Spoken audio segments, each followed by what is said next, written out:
Eu cumprimento a você, meu querido e amado irmão, com a graça e a paz do Senhor e Salvador Jesus Cristo.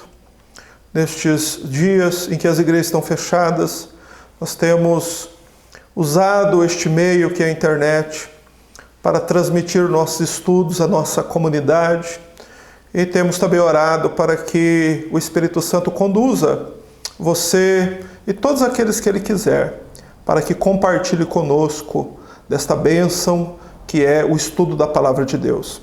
Hoje nós iremos tratar de um tema que é objeto de discussão.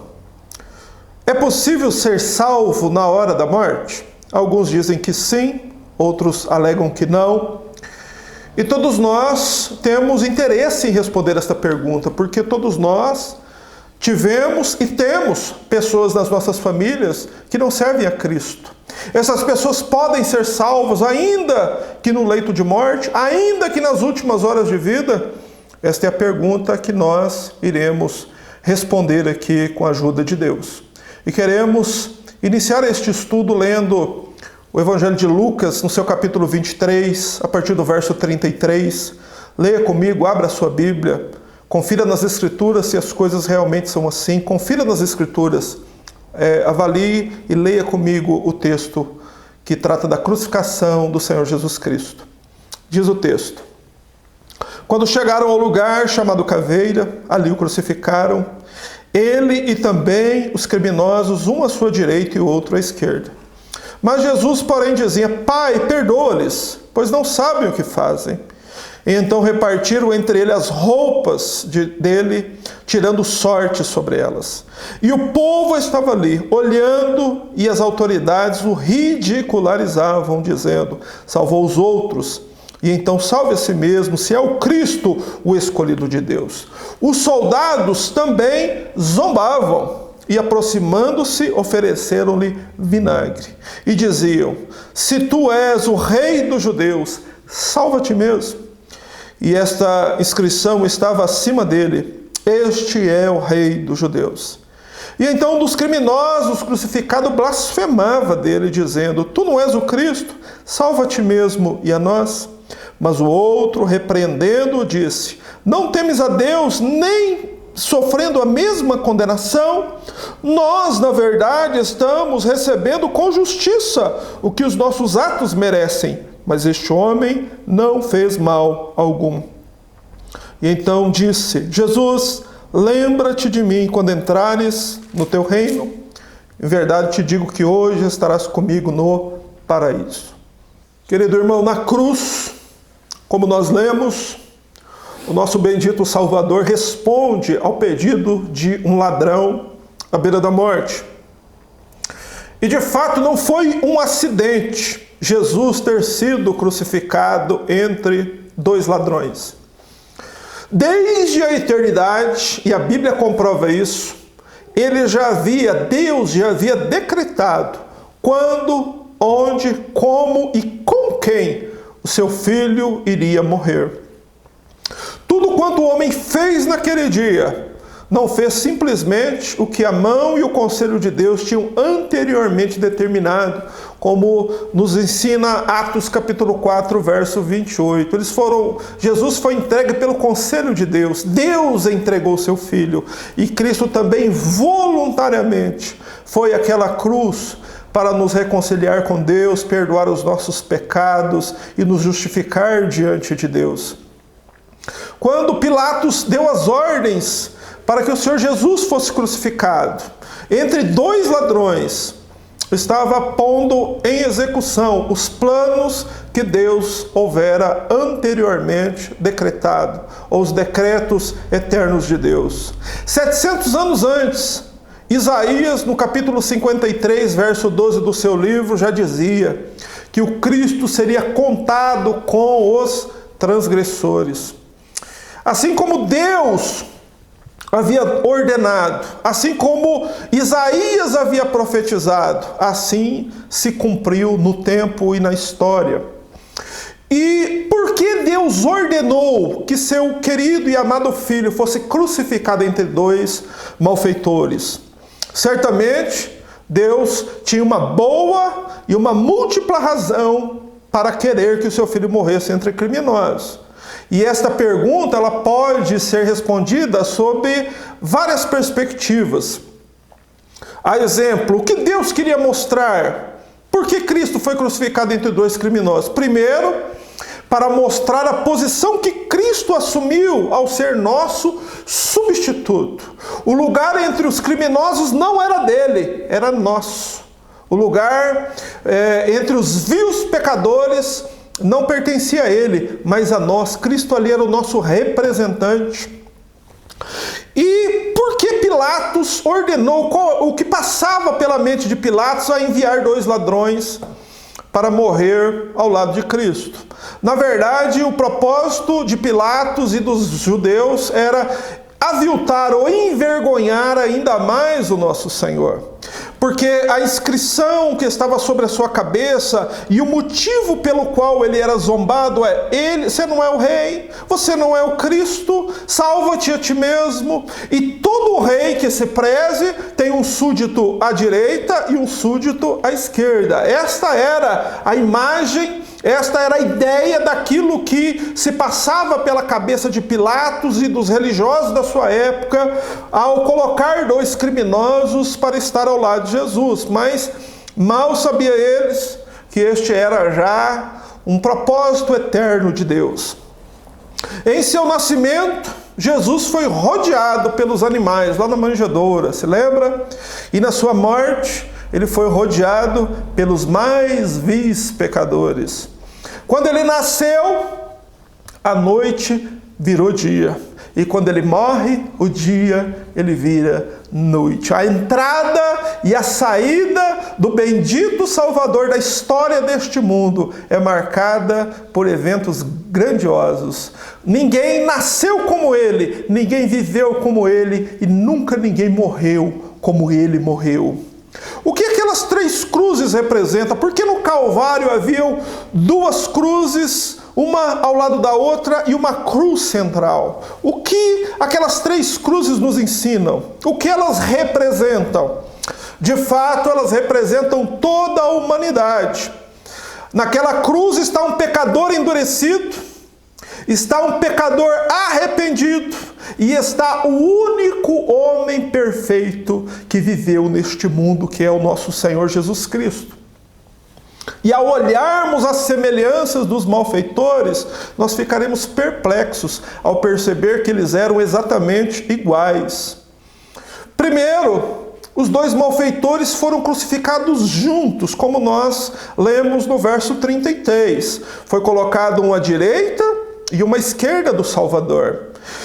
Os dois estavam à mesma distância de Cristo. Então alguém poderia alegar: olha, um se converteu porque estava mais perto, estava mais longe. A Bíblia deixa claro que os dois estavam à mesma distância. Ambos ouviram e viram tudo o que aconteceu com o nosso Senhor.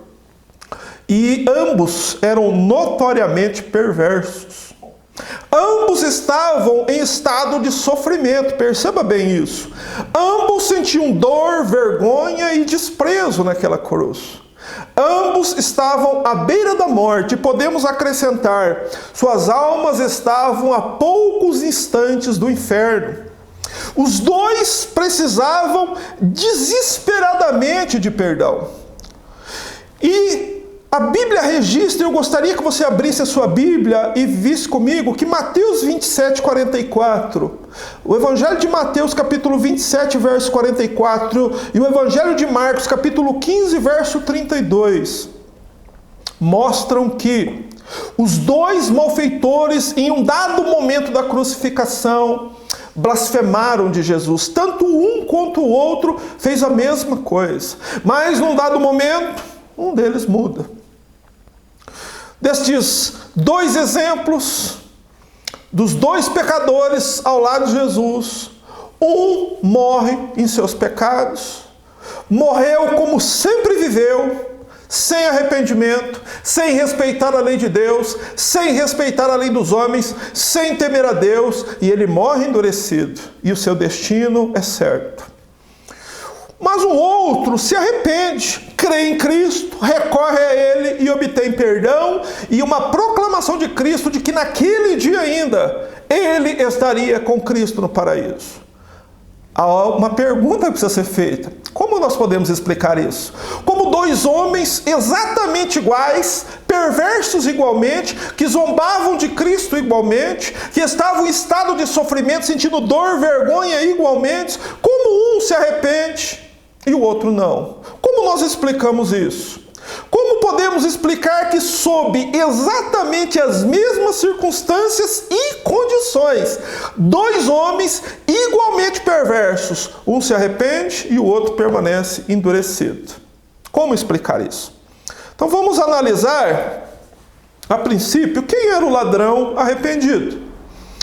Marcos 15, 27 qualifica esse ladrão como ladrão. Marcos o chama de ladrão.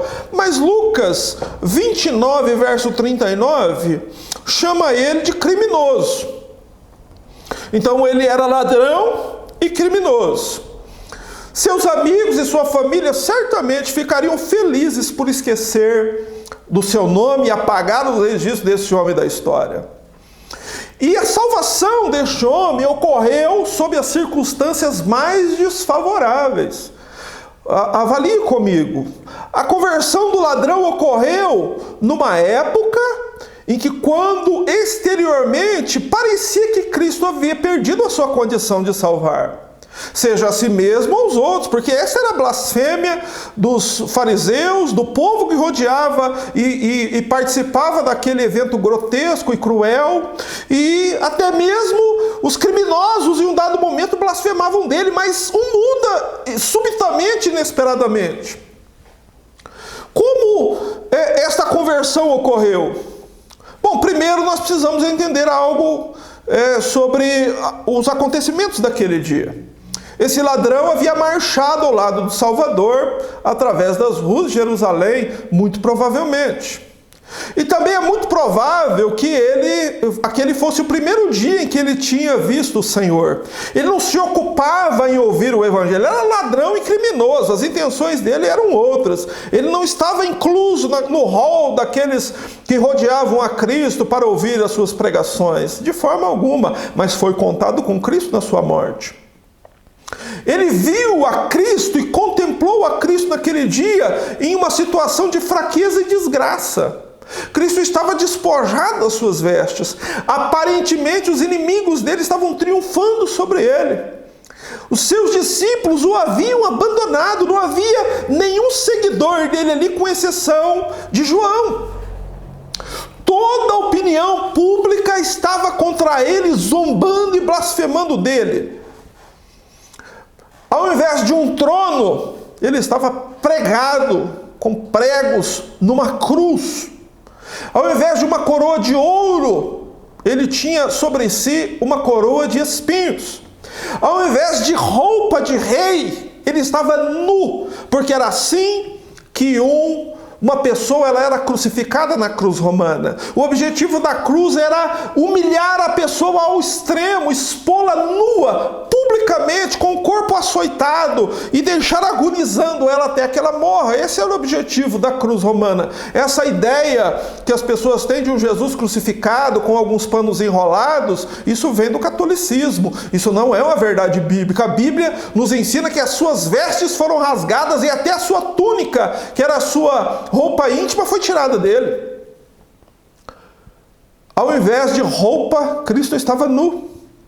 Ao invés de honra, vergonha. Todos zombavam dele, todos estavam contra ele. Parecia que Cristo havia perdido a sua condição de salvar. Naquela multidão não havia ninguém, como nós lemos, dizendo assim: eis o Cordeiro de Deus, hosana o Filho de Davi. Ninguém estava dizendo isso. Todos estavam zombando e blasfemando do bendito Salvador. Mas na hora mais improvável, sob as circunstâncias mais adversas, um desses ladrões muda e recorre a Cristo e lhe suplica misericórdia. Como eu, você e qualquer pessoa poderia explicar a abrupta mudança na vida deste ladrão? Ele estava agonizando e tomou um homem em sofrimento, e envergonhado, sangrando e crucificado, e tomou-o por seu Deus. Como isso pode acontecer? Então, isso posto, trazido à sua imagem, o que realmente aconteceu, quem era, o que aquelas cruzes significavam, como estava a condição de Jesus crucificado, quem eram os dois ladrões, nós precisamos agora tirar algumas lições sobre salvação. A primeira lição que eu gostaria de lhe ensinar hoje é que a salvação ela não é meritória. Ninguém pode merecê-la. Na salvação do ladrão arrependido, temos uma visão clara da graça salvadora, como ela não é encontrada em nenhum outro lugar da Bíblia. O apóstolo Paulo nos afirma que nós somos salvos pela graça, mediante a fé. Isso não vem de nós, é dom de Deus, não vem por obras, para que ninguém se glorie. A graça de Deus foi manifestada àquele ladrão e removeu a dureza do seu coração, a sua persistência e obstinação do pecado, tirou a sua inimizade em relação a Deus e tornou-o propenso a ver naquele homem crucificado o Deus que ele tanto precisava na última hora da sua vida. A salvação não tem méritos. Ele era ladrão e ele era criminoso. Não há nenhuma evidência de que ele participava de alguma religião, ou que ele tivesse praticado algum ato religioso, ou ele simplesmente praticasse a religião judaica que era dominante na Palestina naquela época. Nada disso nos é informado. Ou seja, não há méritos na salvação. A salvação ela é um dom de Deus àqueles a quem Deus quer salvar. E Cristo deixou isso muito claro nos evangelhos, quando ele dizia: não fostes vós que me escolheste, mas eu vos escolhi a vós. Não é o homem que se salva, é Cristo que salva o pecador. É a graça de Deus que vem e arranca do homem a dureza do seu coração e faz com que ele se arrependa. E nós podemos olhar para os nossos queridos e amados no leito de morte. Certamente muitos viveram assim, uma vida de pecados escancarados e deliberados, mas no final da sua vida, a graça pode sim lhe ser manifestada, como foi com este ladrão. Uma segunda lição: a salvação não está condicionada a práticas religiosas. Isso é uma afronta ao sistema religioso atual, porque hoje supõe-se que primeiro uma pessoa precisa ir para uma igreja, se adequar e desenvolver um caráter cristão diante de Deus, e que então Deus o torna por filho, e então ele é experimentado na sua fé, e aí ele vai evoluindo gradativamente, e segundo a quantidade de obras que ele desenvolve, ele é salvo ou não é salvo. Isso não é uma verdade, isso não está aqui descrito na cruz. A segunda lição é: a salvação não está condicionada a práticas religiosas. Quem era o ladrão que aqui foi salvo?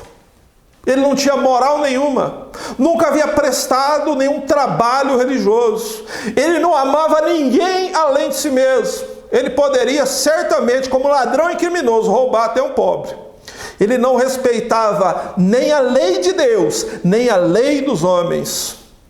Mas, subitamente, esse homem muda, esse homem se põe contra tudo e contra todos e se volta para Cristo. Isso é uma bênção, a graça é exatamente isso. Ninguém merece. É algo que Deus faz por nós, por sua soberana vontade, e de graça Deus nos presenteia com esta grande salvação. Nós, em consequência disso, somos levados à conclusão de que, se ele foi salvo em absoluto, certamente o foi pela soberana graça de Deus. Que a fé simples em Cristo é absolutamente e suficiente para salvar. Isso está explícito aqui. Este homem não precisou dizimar, ele não precisou fazer outra coisa, nenhuma prática religiosa, foi necessária antes da sua salvação. A salvação, ela vem primeiro. Nós não estamos aqui dizendo que uma pessoa genuinamente salva não vai apresentar obras. Ela vai apresentar, mas ela não vai apresentar as obras para ser salva. Ela fará isso porque ela já foi salva gratuitamente por Deus. A terceira lição que nós aprendemos: milagres não atestam salvação. Eu tive experiências com Deus, isso não quer dizer que você está salvo. E nós podemos ver isso claramente aqui na salvação deste ladrão. É para ser notado que a conversão do ladrão ocorreu antes dos fenômenos sobrenaturais que aconteceram naquele dia. As pessoas poderiam alegar: olha, mas ele viu. Porque naquele dia, Jesus bradou na cruz que está consumado.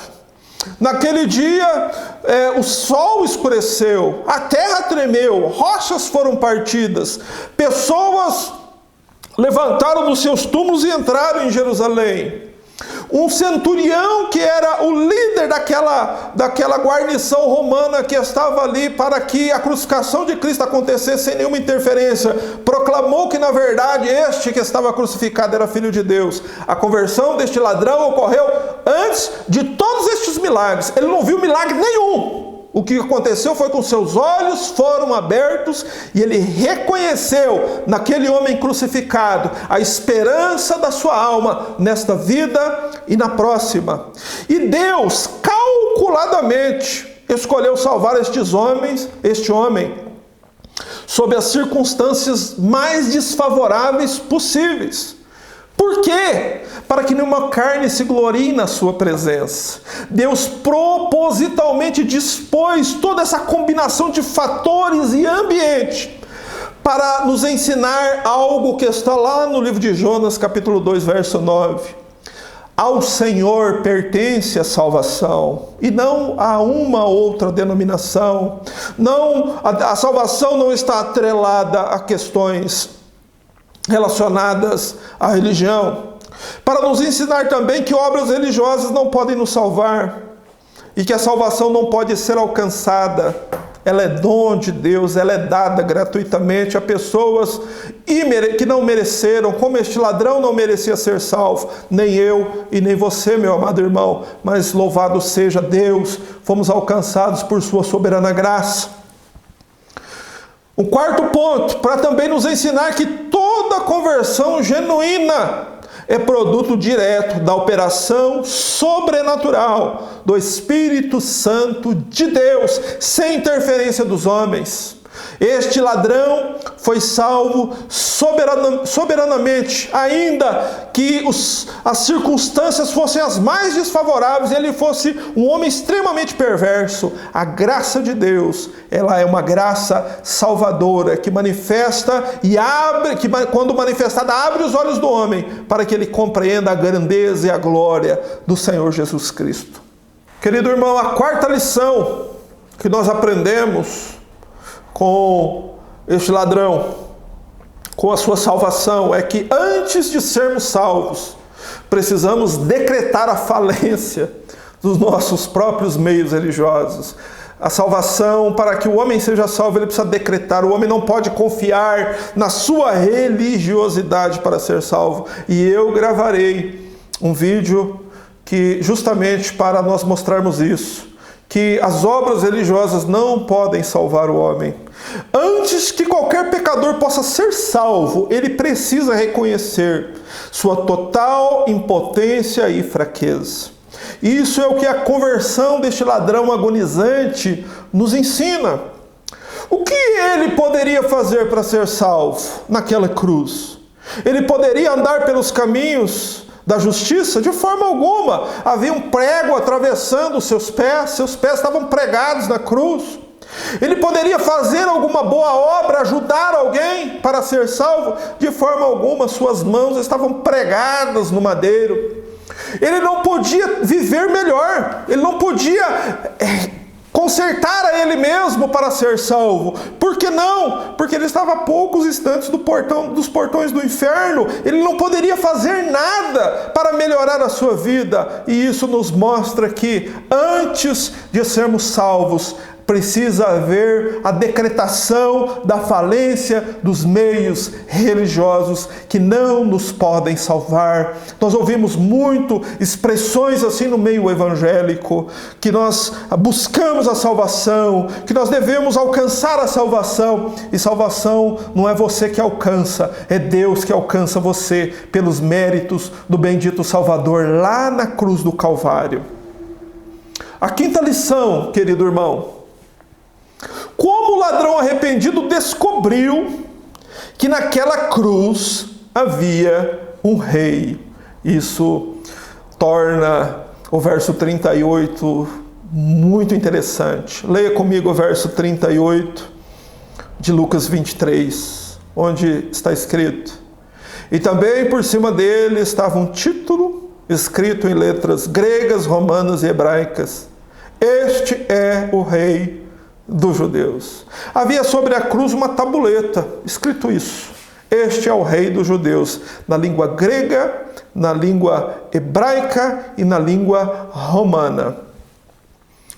Aquela tabuleta que portava essa inscrição, ela era carregada na frente de Cristo, normalmente, ou algumas vezes, é até comum na literatura, colocarem no próprio pescoço do crucificado. A Bíblia não registra que isso aconteceu com Cristo, mas certamente alguém carregou essa tabuleta à frente da multidão. Por que se carregava? Porque as pessoas queriam saber por que aquela pessoa estava indo para ser crucificada. E esta era a acusação. Ele está dizendo que ele é o rei dos judeus. E certamente este ladrão leu esta inscrição nesta tabuleta: este é o rei dos judeus. E a graça soberana e bendita de Deus lhe abriu os olhos para que o seu entendimento viesse a compreender uma verdade que era totalmente contrária àquilo que os olhos poderiam ver. Que naquela cruz, despido, surrado, envergonhado, sangrando, com a coroa de espinhos, humilhado naquela cruz, estava o Rei dos Reis e o Senhor dos Senhores. E esta é uma forte evidência e convicção de que aquelas pessoas que muitas vezes estão no leito de morte, elas podem sim ali crer e reconhecer isso. E isso trará consigo a sexta lição. A compreensão de que Jesus é um rei mostra que há provas claras da conversão no leito de morte. Leia comigo os versos 39 ao 43, porque isso é algo que nós temos que avaliar ali quando a pessoa está no leito de morte, nas suas últimas horas. Veja comigo como foi a mudança deste ladrão. Verso 39. E um dos malfeitores que estavam pendurados blasfemava dele, dizendo: se tu és o Cristo, salva-te a ti mesmo e a nós. Respondendo, porém, o outro repreendiu, dizendo: tu nem ainda temes a Deus, estando na mesma condenação? Perceba comigo que houve um progresso espiritual deste ladrão. A princípio nós podemos entender que houveram mudanças que ocorreram nele. Ninguém que crê em Cristo verdadeiramente, que tem os seus olhos abertos pela graça, mantém a mesma percepção acerca de Jesus. Primeiro, ele repreende o ladrão endurecido, aquele que morre impenitente, que continua a zombar do Salvador. Este ladrão que se arrepende, embora ele mesmo já tivesse feito aquilo. Lá em Mateus 27, 44 está registrado que os dois zombavam, mas repentinamente um muda e repreende o outro. Ou seja, houve uma mudança naquele homem. E ele não disse para o ladrão, a proclamação que ele faz, ele diz assim: tu nem ainda temes o castigo? Não é isso que ele diz. Ele diz: mas tu nem ainda temes a Deus? Perceba comigo que mudança dramática ocorreu na vida desse ladrão. Ele foi um homem que viveu sua vida inteira sem temer a lei dos homens, sem temer a lei de Deus, e agora é tomado por um profundo temor a Deus. Essa é uma evidência magnífica, gloriosa, de que a graça de Deus atua na vida desta pessoa. Ele não se preocupava com Deus, ele não se preocupava com a lei de Deus, nem com as dos homens, mas agora ele compreende que há um Deus, ele compreende que há uma outra outra realidade e que ele vai se encontrar com Deus. Perceba comigo que ele não estava temendo mais o castigo, que o sofrimento dele ali não era mais tão importante. Ele estava mesmo preocupado em temer a Deus. O temor a Deus inundou o seu coração, e como o livro de Provérbios nos ensina, esse é o princípio de tudo. Esta pessoa que creu em Cristo ali, ela manifestou um temor a Deus, algo na vida dela mudou, houve uma transformação. Essa é uma evidência profunda de uma genuína conversão. E ele também manifesta com esta afirmação do verso 40, tu nem ainda temes a Deus. Ele manifesta a crença numa vida futura em que ele encontrará Deus como juiz. Perceba como este ladrão mudou. Ele não estava nem um pouco na sua vida, nunca se preocupou com Deus, mas nas últimas horas da morte foi-lhe aberto os olhos do entendimento e ele compreendeu uma vida além dessa e um Deus santo que está sentado no trono. Essa é uma percepção clara de que esta pessoa realmente foi alcançada pela graça divina. E ele acrescenta no verso 41... que nós, na verdade, com justiça, porque recebemos que os nossos feitos mereciam. Veja só como o verso 41 mostra evidências fortíssimas para a conversão deste homem e de qualquer outro. O que esta afirmação dele me ensina pelo menos 3 coisas. Primeiro, me ensina que ele reconhece seus pecados, que ele reconhece que a justiça, que aquilo que estava ocorrendo na vida dele era justo, com justiça, porque ele pecou, ele falhou, ele desobedeceu a lei de Deus, e era justo que estas coisas acontecessem. Perceba comigo, ele não tentou justificar a sua vida de pecados. Muitas pessoas, quando confrontadas com seus pecados, tentam justificar. Mas olha, eu não tive uma boa criação, olha, eu sempre fui pobre, isso e aconteceu aquilo. A pessoa tenta justificar, ou muitas vezes transferir os seus pecados a outros, a semelhança daquilo que Adão fez no jardim. Quando Deus pergunta a Adão o que ele fez, ele tenta se desviar da culpa, dizendo: a culpa é da mulher que o Senhor me deu. O ladrão não tenta fazer isso, ele reconhece que ele é pecador. Esta pessoa, no leito de morte, reconheceu que ele é pecador. Isso é uma forte evidência de que a conversão dele é uma genuína conversão. E este homem também reconheceu que a condenação dele é justa. Meu irmão, ninguém pode jamais ter um encontro com Cristo ou precisar de Cristo sem entender que sem Ele está condenado. E a Bíblia nos exorta a fazer isso, e Deus dá testemunho na palavra de que todo homem sem Cristo está perdido. Romanos 3:23.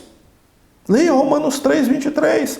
Todos pecaram e excluídos estão da glória de Deus, mas somos justificados gratuitamente pela sua graça. Romanos 3:24. Nós somos justificados gratuitamente, mas nós não podemos ser justificados sem primeiro externar a nossa culpa, ter um profundo senso, convicção de que somos pecadores e de que não há nenhuma esperança para nós, senão por meio de Jesus Cristo crucificado.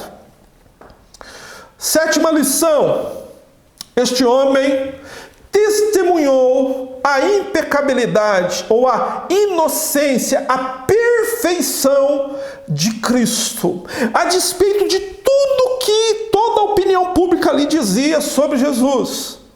Que Jesus, ele era um mentiroso, um falso, que ele não era rei, coisa nenhuma, e zombavam dele. Este homem testemunha que ali naquela cruz, pendurado naquele madeiro, estava um homem inocente. Isso ele faz no verso 41. Ao final do verso ele diz: este nenhum mal fez. Nós podemos observar também que Deus, o Pai, o soberano do céu e da terra, se deu ao trabalho de preservar imaculado o caráter de seu filho. O próprio Judas, que foi o traidor, fez uma proclamação assim, ele diz: traí sangue inocente. O próprio Pilatos, que sentencia Jesus à morte de cruz, 3 vezes Pilatos diz: nele não acho crime nenhum. A mulher de Pilatos diz ao seu marido: não entres na questão deste justo. E agora o ladrão, que é alcançado pela graça de Deus, ele testemunha que Jesus morreu naquela cruz inocentemente, substitutivamente, que os nossos pecados são perdoados porque Cristo subiu àquela cruz. Esta é uma forte evidência de que a pessoa realmente foi alcançada pela genuína e bendita graça salvadora de Deus. Uma oitava lição: este ladrão creu na suficiência de Cristo para salvá-lo. Leia comigo o verso 42.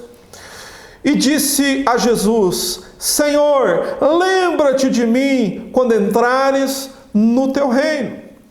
Em grego, quando ele diz a palavra Senhor, é Iesos, que é o próprio nome de Jesus. Ele disse assim: Jesus, lembra-te de mim. Ele tinha ouvido a oração que Jesus fizera pouco antes por seus inimigos. E qual foi esta oração? Pai, perdoa-lhes, porque não sabem o que fazem. Essa foi a primeira proclamação de Cristo na cruz. E o próprio clamor que ele faz, o próprio pedido eloquente que ele faz a Cristo é: Senhor, lembra-te de mim. Jesus, lembra-te de mim. E esta afirmação trazia consigo, porque a palavra Jesus significa salvação, significa Yahvé salva.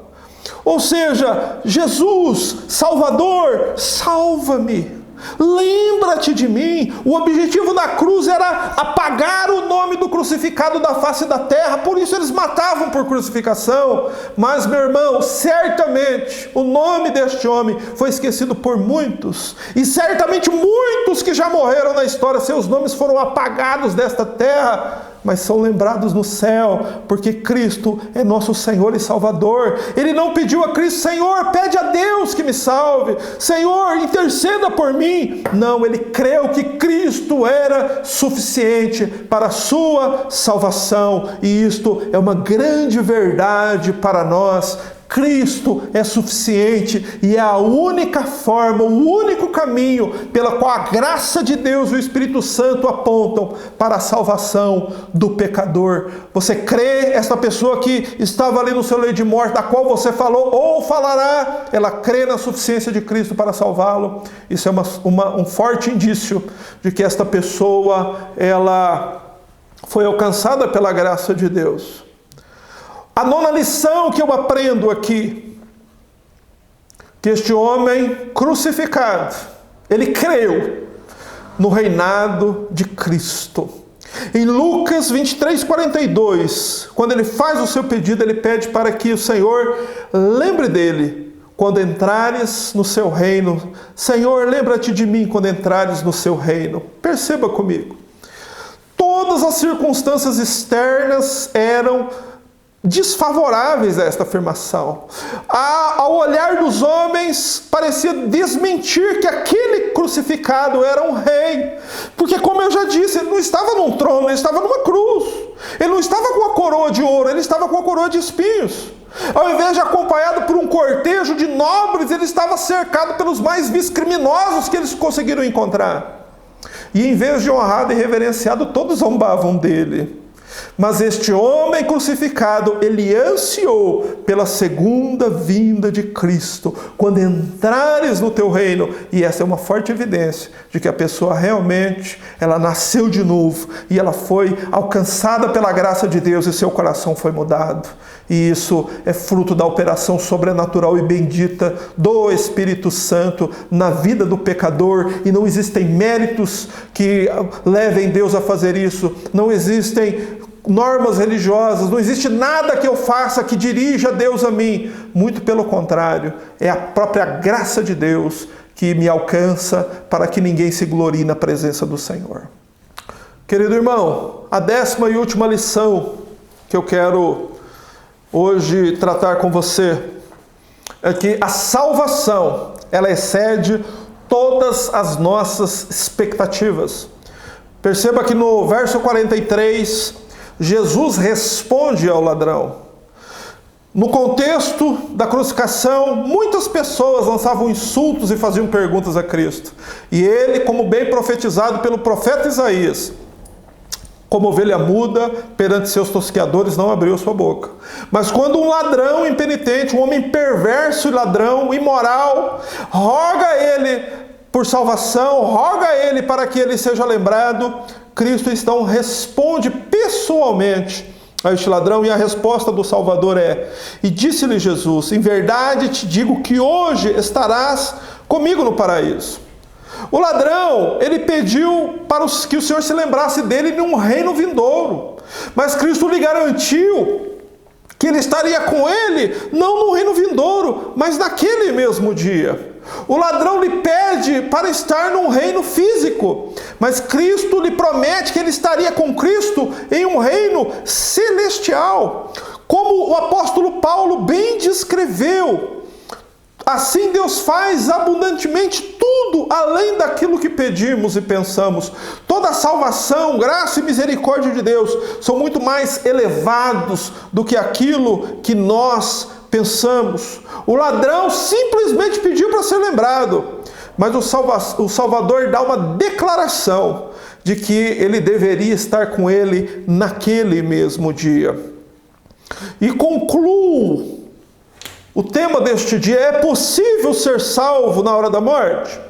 Bem, eu lhe apresentei 10 lições sobre este tema, e a resposta a esta pergunta é: sim, é possível ser salvo na hora da morte. Se um Salvador agonizante, despojado da sua glória, humilhado por todos naquele dia, com o corpo surrado, nu, com a coroa de espinho cravejada na cabeça, pôde salvar um homem impenitente e necessitado, quanto mais agora, em que o Cristo ressuscitou dos mortos, em que Cristo ressuscitou com o corpo de glória e foi recebido no céu e está à direita do Todo-Poderoso. Quanto mais ele pode agora clamar, pode agora responder ao clamor de todo necessitado. Se este homem blasfemo e endurecido pôde ser salvo por ele, muito mais agora todo aquele que se achegar com fé e segurança e confiança diante do trono de Deus pode obter a salvação por meio do nosso Senhor Jesus Cristo. Mesmo aqueles nossos amados e queridos que chegam à hora da morte e ainda estão em seus pecados, ainda há esperança para eles. Mas eu concluo com uma advertência. Pessoalmente, eu creio que muito poucas pessoas foram salvas no leito de morte. E de fato é uma grande loucura, e eu considero a maior de todas as loucuras, que alguém possa postergar a sua salvação até lá. Pois não há garantia alguma de que você poderá ser salvo no leito de morte. A Bíblia nos adverte que a salvação é hoje, que a oportunidade é essa, que se hoje ouvires a sua voz, não endureça o seu coração. Essa é a exortação do Espírito Santo a todo aquele que crê no Evangelho. E uma verdade sobre nós: muitos são cortados subitamente, sem qualquer oportunidade sequer de deitar ou morrer. Nenhuma verdade sobre nós mesmos é tão evidente quanto a nossa temporalidade e incertezas da vida. Essa incerteza não é só angustiante de que a nossa vida terminará, mas ela é também inescapável. E nenhuma verdade pode gritar mais aos nossos ouvidos quanto ao fato de que vamos morrer sob tempo e sob circunstâncias imprevisíveis. Todavia, mesmo alguém naquele lugar não está além do alcance da misericórdia divina. Como disse um puritano certa vez, ele descreve esta salvação do ladrão.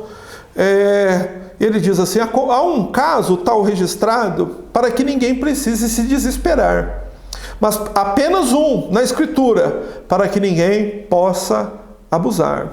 Então, esta pregação, este ensino, tem duas vertentes, tem duas perspectivas. É um caso registrado para que ninguém se desespere. Há alguém da sua família sim? Há a possibilidade dele ser salvo? Sim, há a possibilidade dele ser salvo. Há exemplos bíblicos de pessoas que no leito de morte reconheceram a Cristo, se reconheceram como pecadores e foram salvos? Há sim, e uma contundente revelação bíblica sobre este tema.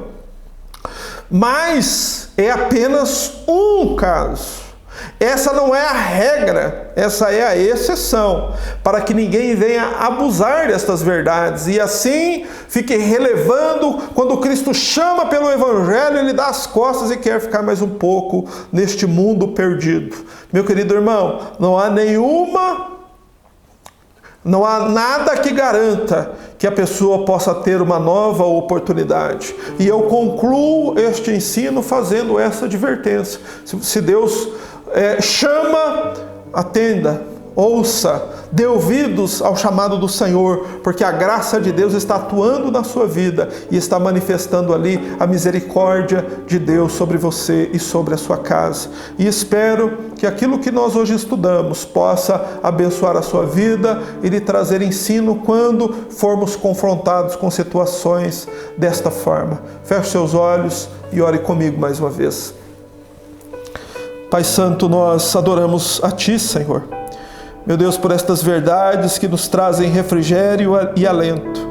Porque, ó Senhor, quantas vezes, meu Deus, somos, ó Deus, confrontados com essas situações.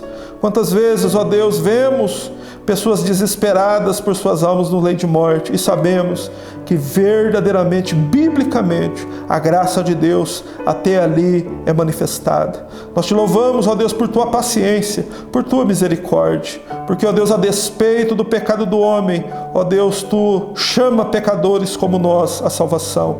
Te louvamos, ó Deus, pelo privilégio, meu Deus, de antes, ó Deus, dos dias finais, termos sido chamados por Cristo para viver na sua presença. Nós te louvamos, ó Deus, por cada alma, ó Deus, que ainda será salva e alcançada, ó Deus, por todos os meios dispostos na tua palavra. Nós exaltamos ao Senhor por mais uma vez nos reclinarmos sobre a tua palavra, meu Deus, e obtermos pelo Espírito Santo verdades que nos esclarecem e nos enchem de temor e reverência diante deste Deus, para que alma nenhuma, carne alguma se glorie na tua presença, mas que todos, ó Deus, se dobrem diante de ti em adoração e louvor, porque, ó Deus, tu és aquele que manifesta a tua graça soberana a pecadores como nós. Te louvamos, ó Deus, por este dia, te adoramos por tua palavra, te adoramos, ó Deus, pelo sacrifício bendito de Cristo naquela cruz que comprou as nossas almas. Por isso nós te exaltamos em o nome de Jesus. Amém.